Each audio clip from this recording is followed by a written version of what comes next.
Alex Pereira. You're looking at a man who ends fights with a single punch more often than anyone else in the sport. This guy has this champion aura about him. This guy is the fucking Punisher. He's a force. He's knocked out so many fucking champions. We are witnessing one of the greatest eras that we've ever seen. Alex Pereira is literally the scariest striker on earth. Pereira is one of the scariest humans I've ever seen in my life. But the crazy thing is, he's not even freakishly big. He's the same size as the men he's putting to sleep, and somehow it doesn't matter. Alex Pereira hits like a heavyweight, trapped in a middleweight's body. Opponents don't get hurt against Pereira, they get switched off. But to understand how a human being builds power like that, we have to go back to where it started, and it didn't start in a gym. Alex Pereira grew up poor. Not poor like struggling to pay bills, poor like dropping out of middle school to work as a bricklayer's assistant, poor like getting paid in alcohol by people who saw him as disposable. Bom, eu nasci na periferia, né, no bairro Batistini, em São Bernardo do Campo, São Paulo. Uma vida difícil, uma infância não muito boa. Pô, não tinha uma condição de vida legal. Isso, né? 7 filhos. Pô, morava num lugar, assim, com as condições muito, assim, difíceis também, que é muito precário, lugar simples, onde não tem responsabilidade, mas também mudou muito, assim, a minha vida.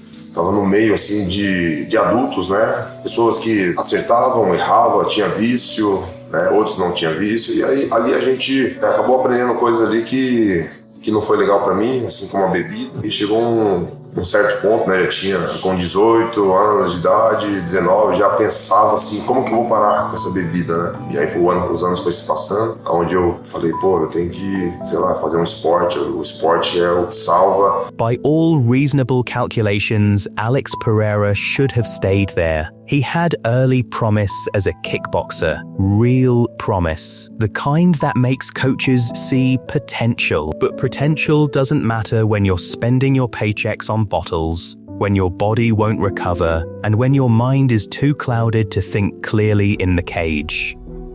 I spent 4 years trying to stop drinking. It was very hard, but I reached a breaking point in 2012 when I fought Jason Wilness. I got a bit scared. A leg kick, and the fight is over.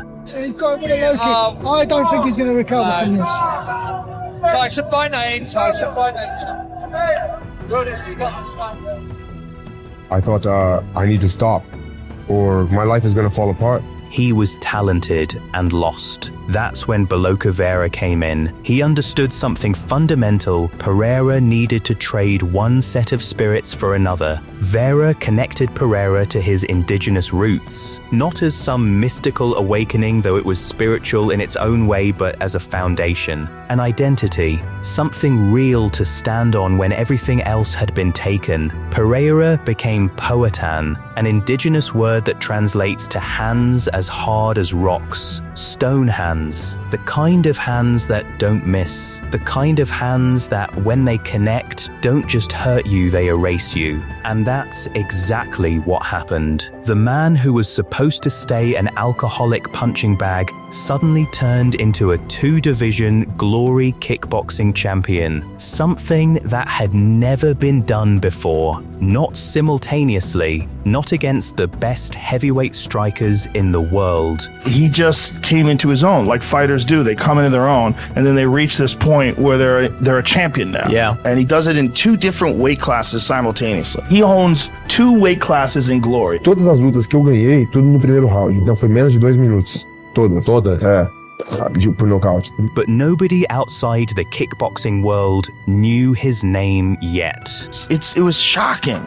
He would hit guys, boom, and they would just like stiffen up and flatline. You're like, with 10-ounce glove. Fuck, man, he's doing it to everybody. Like literally everybody he's connecting on is going night-night. That gap between being legendary in one sport and invisible in another, that's where the real story begins. Before Pereira ever set foot in the UFC, Before anyone in the MMA world had heard his name, he was already hunting Israel Adesanya. Minha primeira luta com a Adesanya foi na China.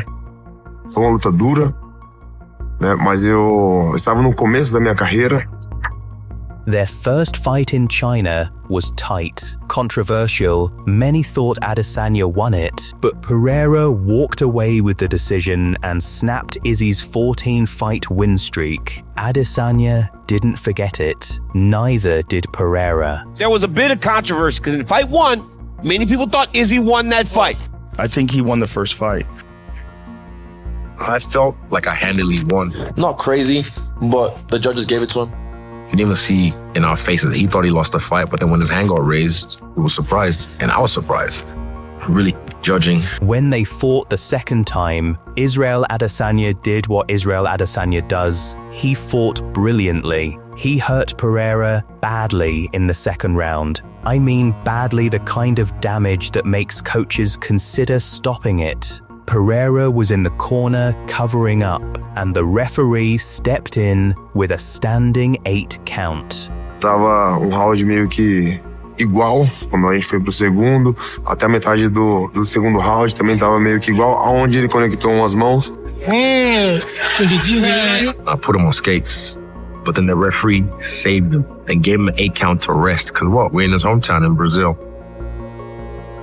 5 seconds. That's all it took for the universe to shift, because in that 5-second reprieve, something flickered inside Pereira. In the third round, he had some gusto, picked it up because he was down 2 rounds. In fight 2, Izzy was fighting well again. He had hurt Pereira in the second round, and then he got knocked out. Yo, but in the fight where he knocks out Izzy, Izzy was fucking his dude up, and they should have stopped the fight. Izzy was fucking that guy up to the point where he's just in the corner covering up. I'm shocked they didn't stop the fight. You could have maybe stopped the fight, but if he goes on to knock Izzy out, maybe the argument is that you got to let guys fight. 2 golpes, né? Ele saiu do primeiro, mas o segundo, né, que é o cruzado de esquerda, entrou e não teve jeito.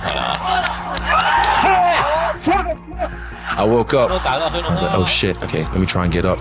Fuck, my arms just felt like noodles. And then this kid, this fucking little shithead, again came over next to me and just laid on the ground, just like, and I thought to myself, mock you? Yeah, I was just stomp his face, but I was like, nah. How old was the kid?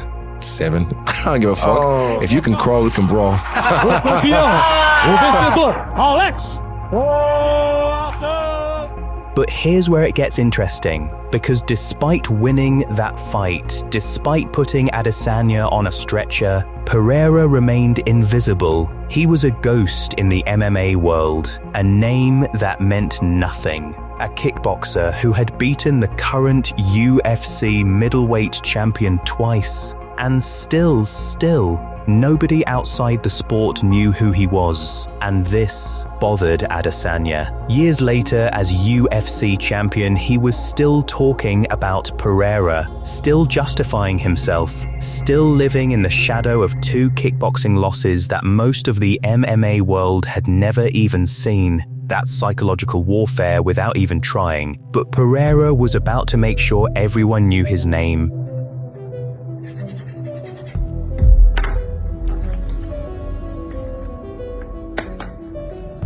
Hello guys, now it's official. UFC, thank you. I'm so happy to be part of the family. Yeah, what do you make of the matchup? Come to you with a name like Alex Pereira, who's not in the UFC, but he has a lot of hype around him for his kickboxing career and the fact that he beat. Yeah, I'm aware of it because he's very well-known fighter. I know him like before I was participating in UFC. He's a good fighter, but that's MMA. That's not kickboxing. There's a guy that's in MMA now. That's the last guy to knock him out. His name's Alex Pereira, and he's truly one of the most terrifying human beings alive. Bad motherfucker. Oh, he hits people, and it doesn't even make sense. Really? It's like it doesn't. He's the same size as these people. Yeah. But he hits them. It's like he's a heavyweight and they're a lightweight. I'm telling you, he's got fucking freaky power. And he was 3-1 when he made his debut in Madison Square Garden, and you knew that if he was able to win a couple, they would rush him to Izzy. And he got there and he beat him. And I don't know how Izzy beat that dude, man.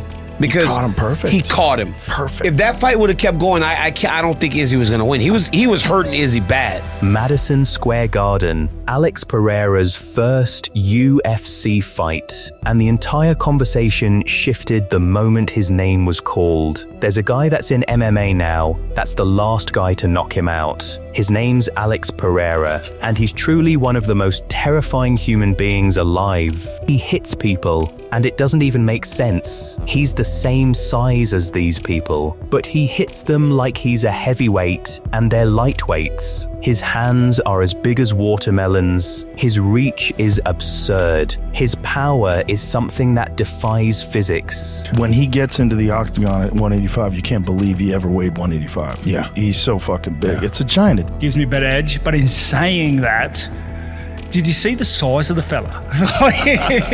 like, why is nobody mentioning that? Dude's just giant. He's an absolute giant. Like, Elidis came with a grappling heavy game plan. He even exposed Pereira's back at one point in the moment where a less mentally durable fighter starts thinking about retirement. But Pereira weathered the storm, got back to his feet, and showed everyone watching that this wasn't just a one-dimensional striker. This was a complete fighter, wrapped in the body of a Greek god with the hands of a blacksmith. And then Israel Adesanya sitting cage-side, watching his rival make his UFC debut, was forced to give advice through the screen. That's how good Pereira was. We talked about this like 2 days ago. Like, yeah, we need something new, especially after you lap the division again. Even his nemesis couldn't help but recognize greatness. Alex, we have been looking forward to you competing in the UFC for a long time. Congratulations on a spectacular debut. And that's the moment everyone understood. This wasn't hype. This wasn't marketing. This was a genuine, legitimate, generational talent who had finally arrived. Alex Pereira is one of the best kickboxers of all time. I still think Izzy is technically a better striker because Izzy is he's so clever and sophisticated, and he doesn't have the kind of power that Pereira has. Trust this guy to win this one. I think the grappling is going to be a big problem. Andreas knows what he needs to do. He'll go out there, he'll grapple with Pereira, and I think Pereira is going to fail at the first hurdle. At 34 years old, Pereira knew he was on borrowed time. Whatever he was going to accomplish, he had to do it fast. And with a debut performance like that against a guy on 3 weeks' notice only on him, Bruno Silva is an incredibly violent fighter. In pure MMA terms, Silva probably had the advantage. Better grappling, more experience, willingness to trade in the firefight. But what everyone was learning, what would become the defining characteristic of Pereira's UFC run, is that violence isn't a metric you can measure fairly against a man who hits differently. Pereira didn't destroy Silva dramatically. He didn't get a knockout finish, but he did something more terrifying. He tested a real opponent and came out on the other side looking like he wasn't even breathing hard. Silva was game. Silva was tough. Silva was a legitimate UFC middleweight with real skills. And Pereira made him look mortal. A lot of people criticize my grappling, my ground game, and I came here to showcase what I do every day. He's going to have a problem with real elite grapplers. But he's training with Glover, and Glover's one of the best grapplers that ever fought in the 205-pound division. What's made his weakness? Wrestling, but Izzy doesn't wrestle, right? You got a kickboxer Izzy doesn't wrestle. Izzy won't turn into a wrestler this weekend and start grappling with Alex Pereira. There's something about specialists, whether they're specialists in wrestling or specialists in kickboxing. When you get someone who's that much better than everybody else at one skill, it's just such an extraordinary thing. And when every fight starts standing up, the man can put people's lights out. Just 2 UFC fights in, and Pereira was already convinced, not arrogantly, but with the absolute certainty of a man who had beaten everyone, that he would reach Israel Adesanya. He was right, and it was going to happen faster than anyone thought possible. Israel Adesanya had 6 middleweight title defenses. He was the biggest name in fighting outside of Conor McGregor. Israel Adesanya is a global star. Everybody loves him. He came out as The Undertaker last time. Yep. He moves the needle. Like you say, he's box office. People walk through the turnstiles to see the last stylebender. His recent fights were decisions. Good decisions, but decisions nonetheless. And the energy around him was fading. The UFC made a calculation, put this terrifying Brazilian striker on the same card as Izzy, and suddenly both fights become interesting. Suddenly the whole event has a narrative. You know, and after me and him have a war and I, beat Alex, you're gonna see I'm a whole different guy. I'm gonna start painting my nails, act like a female. I'm gonna be wearing sunglasses inside. You know what I'm saying? It's gonna be different, bro. I'm gonna go get me suits. That man was the one that slept that man, so next to me, probably Alex. I mean, what was it like, 2-0 against Izzy? Izzy, what was it, 2-0? Did you watch the whole fight? No, I don't watch Exactly, do your job next time. Oh man, I made the champion man with his frosted tips and his gay little watch. No man that beats off the cartoons is gonna beat me. Bro, trust me. I can tell you what, if you win this fight, when we fight, I knock you out, I'm gonna do a TikTok dance over your grave. Oh, look at this grown-ass man on TikTok. Sean Strickland was ranked 4th in the division. He was also completely insane in the best way possible. Tall, talented, completely unfiltered in interviews. Alex, yesterday at the media day, Sean was saying that you could be the guy fighting for the title. So what's your message to both champion and challenger heading into Saturday? I mean, Alex is a big, scary fucking Brazilian. I think we all admit that.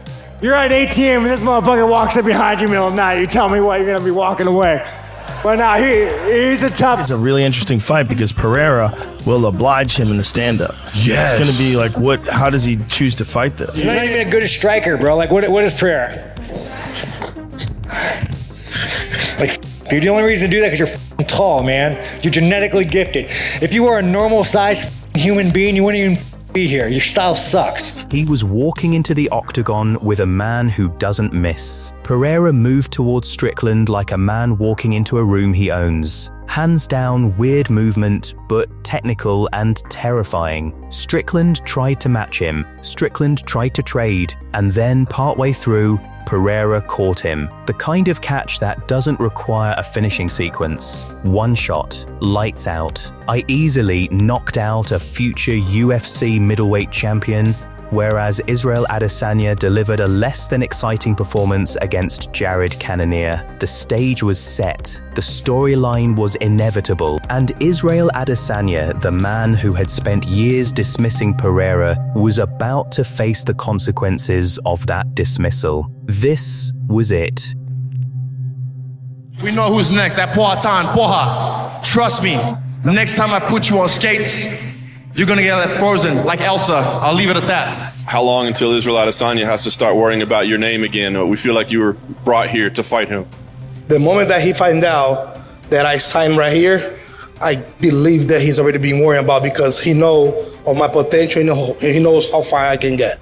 Alex Pereira is the boogeyman to Israel Adesanya. He follows them to a different sport. He hunts them down. Where do you get the motivation? Alex Pereira is the scariest guy on the planet right now. If I'm Israel Adesanya, I'm training tonight. A onça é animal ágil, inteligente, é animal astuto, né? É muito forte também, tem muitas qualidades e eu me inspiro muito porque eu acho que na hora da luta eu consigo usar a minha inteligência, a minha agilidade, cercando o tempo todo. E a onça é assim, ela cerca até dar o...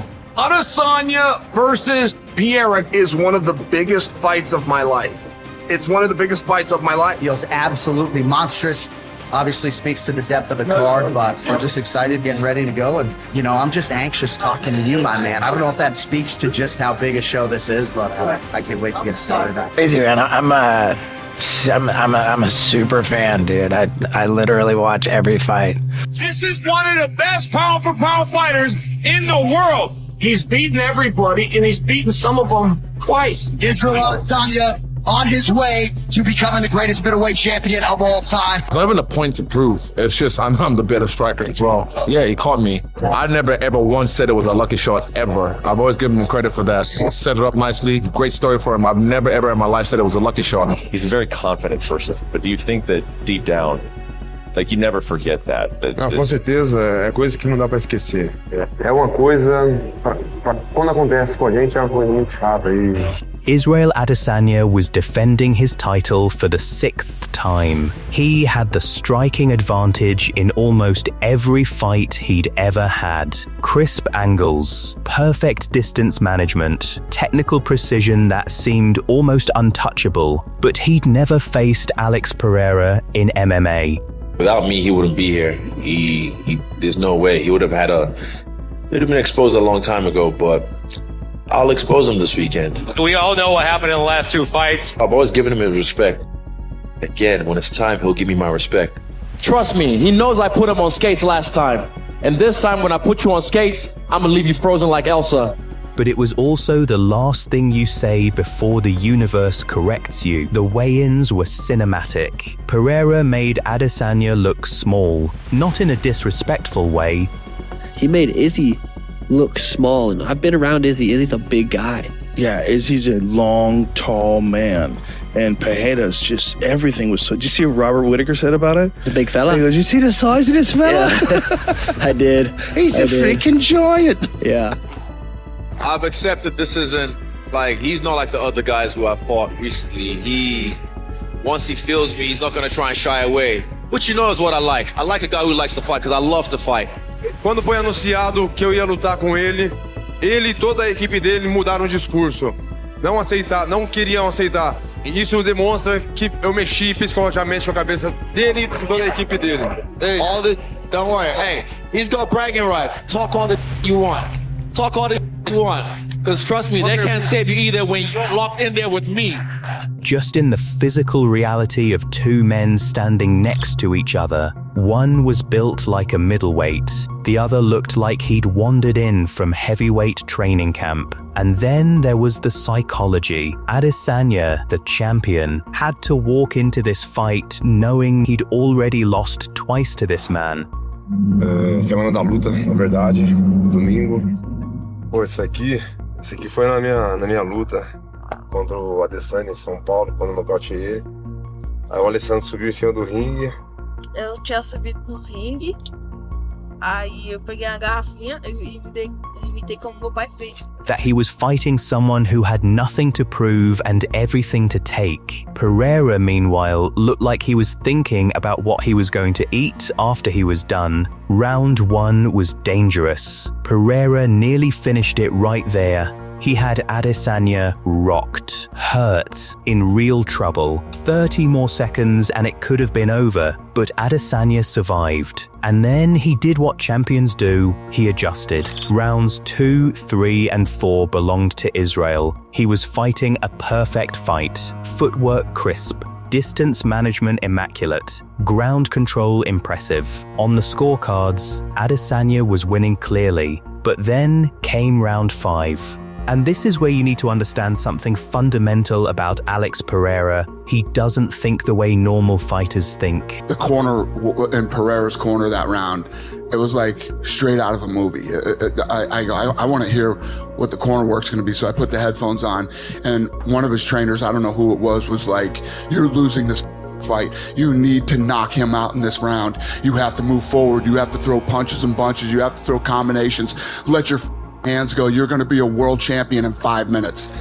And Pereira believed it. The calf kicks Adesanya mentioned afterward, they damaged his perineal nerve. His footwork was compromised, and Pereira, sensing weakness like a predator, moved in. Down goes the champion, Pereira trying to finish, and then he got it. Left hook, the signature move, the equalizer. The thing that had haunted Adesanya since their second kickboxing fight. The final sequence is pure violence. Adesanya tries to defend, Pereira keeps coming, and then the referee steps in, Alex Pereira, the undisputed middleweight champion. Pereira landed a bunch of calf kicks early on and it fucked up his leg and he couldn't move right. Yeah, those calf kicks have changed the fucking game. In his 5th UFC fight ever in 1 year against the man he specifically followed from kickboxing. Winning the UFC was substantially bigger than winning glory titles. Even though glory is very important to me,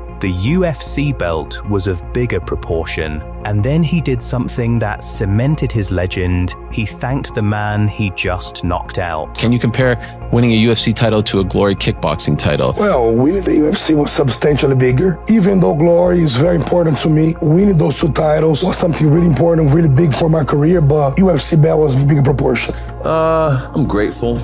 What a life, what a moment. F***ing crazy, isn't it? Like, similar to the last time, same story. It's crazy, but yeah, I was fine. First thing I said to you, Joe, the ref, I was fine because I was still lucid. I was in there, but yeah, shit happened.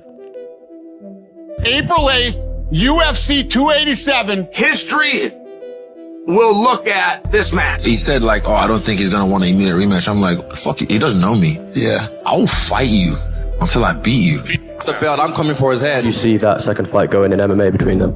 I believe Pereira's going to win again. You know, there's some athletes that just have other athletes' number. And I said he works hard, and I'm rooting for him. And I believe he's going to do it again. This fight, like I've said, this is my 8-mile moment. This is it. One more shot at this. I put everything on my back. I've done everything in my power to make sure I do the worst thing to this man this weekend. Pô, até eu tô com medo de mim mesmo. Mas eu tô quebrando os espelhos lá em casa, velho. I want to play again. I want to play again. The game is not over. You can run.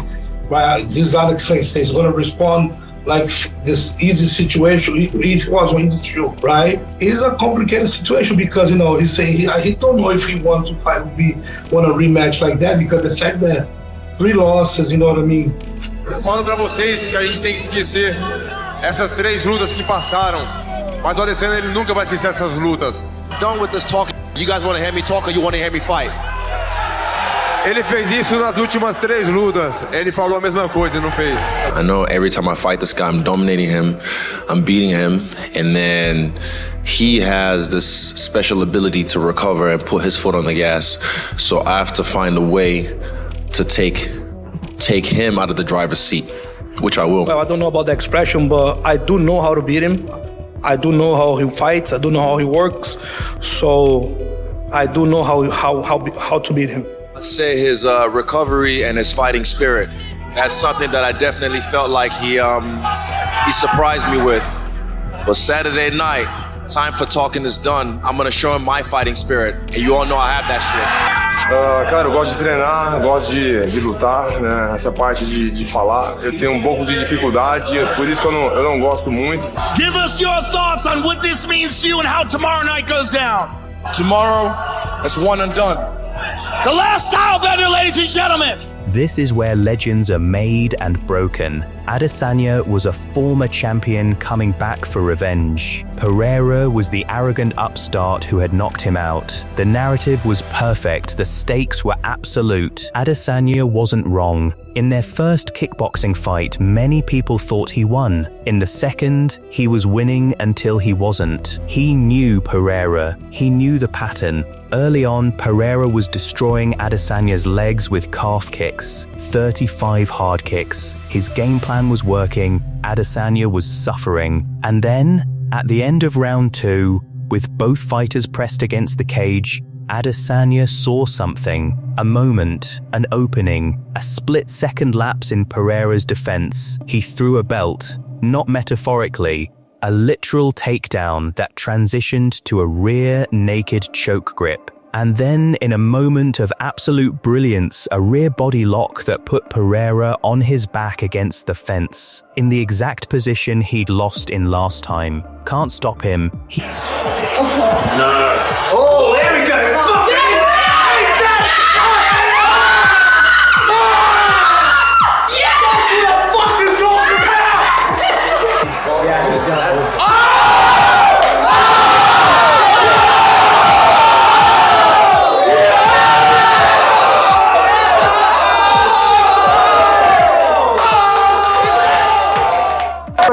He's essentially cleaned out the middleweight division. Cara humilde, cara que fala pouco, da forma que eu fiz, algumas pessoas não gostaram, Eu peço desculpa, mas foi de uma forma saudável. Obrigado, muito obrigado para todos que estão torcendo por mim.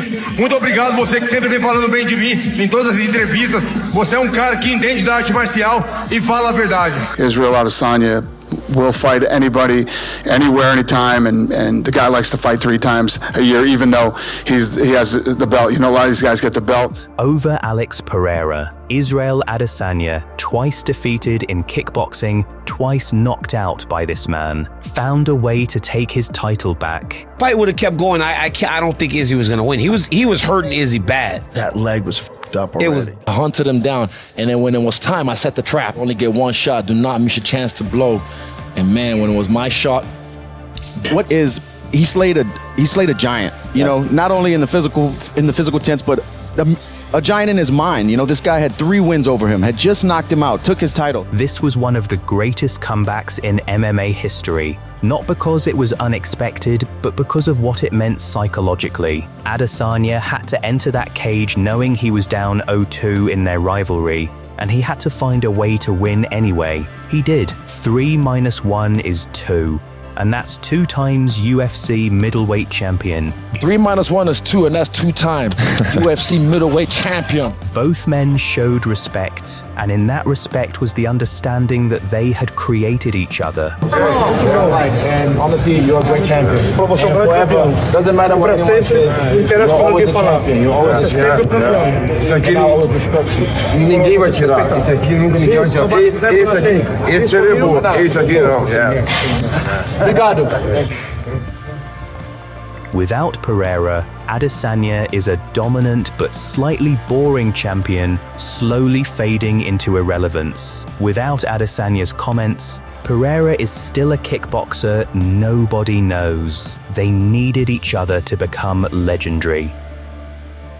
A super fight between 2 former champions from different divisions. Just to UFC, I want Pereira because I want something new. I want something different. Pereira, still reeling from his loss but unbowed, decided to move up to light heavyweight and immediately challenge the man who'd beaten Adesanya when he tried to go double champion. Jan Blachowicz is a complete fighter, strong, technical, great grappler, great game planner. Jan Blachowicz is a very good grappler too. So, I mean, he dominated Izzy on the ground. And Jan, you know what too? Jan is very good at game planning. Oh yeah. You know? He's also got tremendous power. When I hear that he will come to do our division, so I just, want to fight against him and talk with my manager.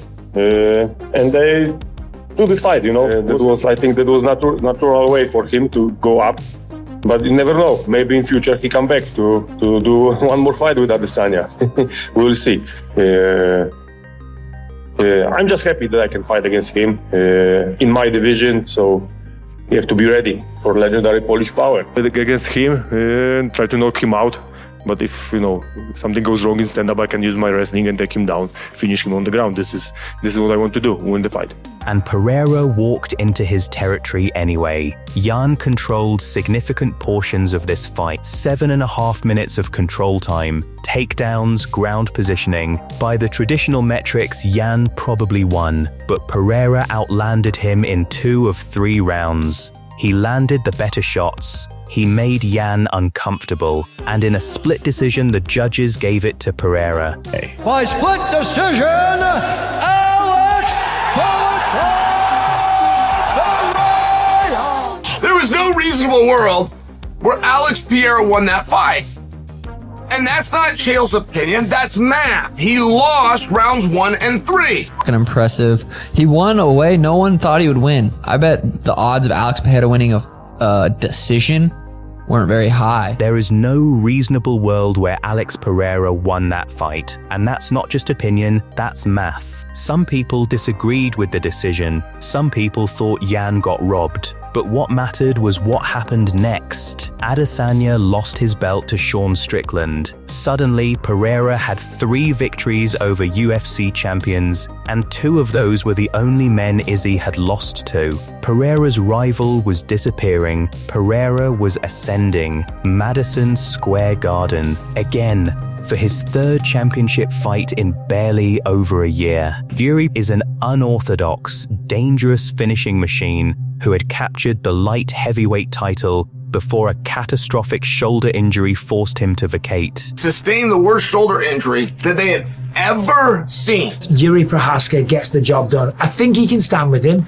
I think he can take his best shots. And I think he has the ability to knock him down as well and to knock him out. Prochazka. Oh! This guy is a knockout artist. He has left everyone in the UFC in his wake thus far. He said, when I get to the UFC, I want to take over. I want to be the champion. Oh! Johnny, that's it. Oh, he tapped! There is a new light heavyweight champion! An aggressive fighter, a lot of knockouts. Me, on the other hand, I'm also aggressive fighter. Try to control the fight the entire time. So I think that it's going to be a very special fight for all the fans. We're going to give it a show. The first round was violent and immediate. Pereira's calf kicks started damaging Jiri's leg immediately. No telegraph, just precision strikes that forced Jiri to switch stances. Jiri wasn't a southpaw, but now he had to be. Fighting in an unfamiliar stance against one of the most dangerous strikers alive is a losing proposition. In round 2, Jiri got overzealous. He pressured Pereira to the cage, feeding punches, and Pereira's counter right hand found its mark. Once he dropped on my leg, I started punching. I felt he was fading away, and that's exactly what happened. He was feeding those punches. Once he dropped on my leg, I start punching. I start feeling that he was a little bit fading away, and I think it was a good stop. In 11 MMA fights, 2 championships, 2 weight classes, 4 victories over UFC champions, fastest dual division champion in history, standing in Madison Square Garden, belts in both hands. In just 11 MMA fights, you've claimed titles in 2 divisions. This guy is now champion in 2 weight divisions. He has 2 of the 3 highest grossing pay-per-views as a headliner in Madison Square Garden history. He's only got about 7 UFC fights. He's beaten 4 champions. He's beaten 4 champions. It's crazy to think what this man has done. It's really now settling in how accomplished Alex Pereira is in MMA, being a 2-division champion. Pereira looked at the camera and said something that revealed the entire secret to his journey. There's a guy that back in the days he did some interviewing, say that I was going to be a guy that just stay in a bar, so that motivated me, and he rescued me from a bar to be here today. This guy said that he just want to come back fighting 2027. I think he's a very talented guy. He's a waste of talent, so I want to rescue him too, to come here and fight. That's someone who understands that he and his nemesis are bound together by destiny. Alex Pereira is the most dangerous man in combat sports because he's not fighting to win titles. He's fighting to complete a story. Everything about his rise the favela, the alcoholism, the indigenous revival, the kickboxing brilliance that nobody knew about, the comment from Adesanya that triggered everything, the speed run through the UFC, it's all designed to mean something. He's not just knocking people out with technical precision, he's using violence as a language. Every calf kick is a sentence, every left hook is punctuation. And the most terrifying thing about Alex Pereira isn't that he can knock you out with one shot. It's that when he's looking at you across the octagon, he already knows the ending. He already knows how the story goes. He's just waiting for you to catch up. He came from nothing. He was supposed to stay in a bar, and instead he became a 2-division UFC champion by chasing down his rival across 2 different sports, proving that destiny isn't something that happens to you, it's something you take. That's what makes Alex Pereira dangerous. That's what makes him legendary. From a favela in Brazil, to a bricklayer's assistant, to an alcoholic nearly forgotten, to a 2-division glory champion nobody knew about, to a man who speedran the UFC in 1 year, to a 2-division UFC champion in 2 years. This is the Alex Pereira story, and the wildest thing about it, it's not over. Drop a comment below At what exact moment did you realize Alex Pereira was going to be champion? Was it his debut? Was it the Strickland knockout? Or did you know the moment Israel Adesanya opened his mouth? Because I want to know. Hit the like button, subscribe for more deep dives into the fighters who are changing this sport forever, and share this with someone who needs to understand why combat sports tell the greatest stories on the planet. Because they do, and Alex Pereira is the proof.